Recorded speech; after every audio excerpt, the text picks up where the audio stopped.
Hello everyone, welcome to my channel lifestyle Riti. আজকে তোমাদের সঙ্গে আমার দোলযাত্রা কেরম করে কাটলো সেটাই শেয়ার করব। আর এত সব বসন্ত উৎসবে সবাই সুন্দর সুন্দর করে সেজে যে ভিডিও করে, বিভিন্ন রকম উৎসব পালন করে, তার যেমন আনন্দ আছে, তেমনি আমার যেভাবে দোল উৎসব করি, আমরা যেভাবে আনন্দ করি, তার একটা আলাদা আনন্দ আছে। এই আনন্দ কিন্তু ভাগ করে নেওয়ার মতনই সবার সঙ্গে। তাই তোমাদের সঙ্গে আমি আমার দোলযাত্রাটা ভাগ করে নিচ্ছি।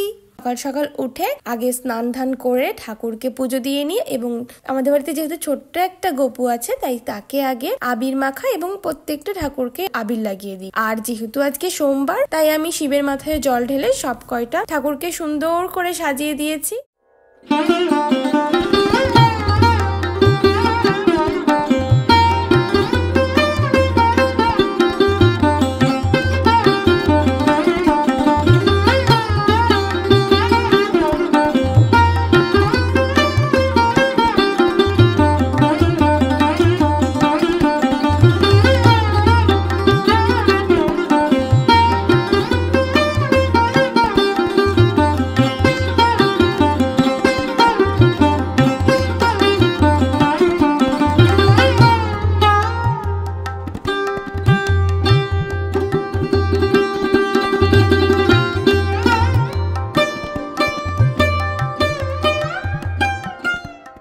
ঠাকুরগুলোকে আবির লাগানোর পর আমি চলে যাই মায়ের আর বাবার পায়ে আবির দিতে। কিন্তু যেহেতু বাবা সকাল সকাল কাজে বেরিয়ে গেছে তাই জন্য আজকে আর বাবাকে রং লাগাতে পারিনি, মাকে রং লাগিয়ে নিয়ে আমার রঙের উৎসব শুরু করলাম। তারপরে খেতে বসবো, এরই মধ্যে দেখি এই যে কৌশিক এসছে, ওকে ভাবলাম একটু রং মাখিয়ে দিই। যদিও আগে থেকেই ভূত হয়েছিল, ওর মুখ টুক পুরো লাল, ধুয়েছে নাকি তাও উঠছে না সকাল সকাল, ওকে কে যে এরকম ভূত করে দিয়েছে তা ওই জানে। তো তারপর আমি ওকে একটু রং মাখিয়ে দিলাম। আর এই দেখো শ্রেয়ান এসছে আমাকে রং মাখাতে, আর মাথায় দেখো কত সুন্দর একটা টুপি পরেছে না, আমার তো ভীষণ পছন্দ হয়েছে টুপিটার। আমি পরে অনেক ছবি তুলেছি, ভিডিও করেছি, অনেকক্ষণ পরেছিলাম, মজাই লাগছিল। এই যে বাচ্চাগুলোকে দেখছো, এরা আমার কাছে পড়ে জানো তো, ওরা না আমাকে রং মাখাতে এসছে, আর ওদের টাকের উপরে আমি রং মাখিয়ে সুন্দর করে ডিজাইন করে দিয়েছি। বেশ মজাই লাগছিল, সবার সঙ্গে খেলতে রং বেশ ভালোই লাগে। আর তারপরে না ওদের দেখে আমার ছোটবেলার কথা মনে পড়ে যাচ্ছিল। আমি ছোটবেলায় এরকম ভূত হয়ে থাকতাম সেজে, আর পুরো ভিজে, একেবারে ভিজে নেই একাকার যাকে বলে, ওরাও সেম।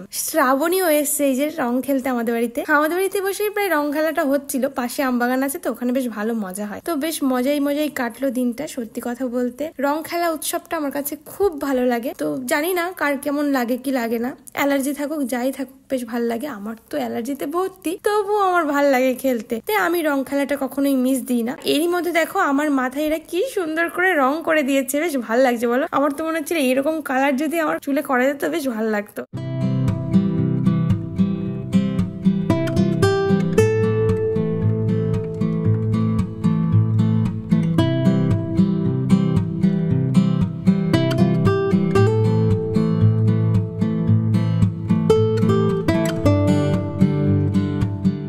আর এই যে হচ্ছে অনন্যা, ও একটা ভালো সুন্দর বাঘের মাস্ক পরেছে, বেশ ভালো লাগছিল দেখতে। আর এই শ্রিয়ান কিন্তু বড্ড পেকেছে, আমাকে শুধু রং মাখিয়ে দিচ্ছিল। আর এই যে দেখো একটা পুচকু পুরো গোপী সেজে এসছে, কি কিউট যে লাগছিল কি বলবো তোমাদের। আর ওনা অনেক সুন্দর করে দাঁড়িয়ে থেকে রং মাখছিল। তো আজকের মতো ভিডিওটা এই অবধি, দেখা হচ্ছে নেক্সট ভিডিওতে, টাটা।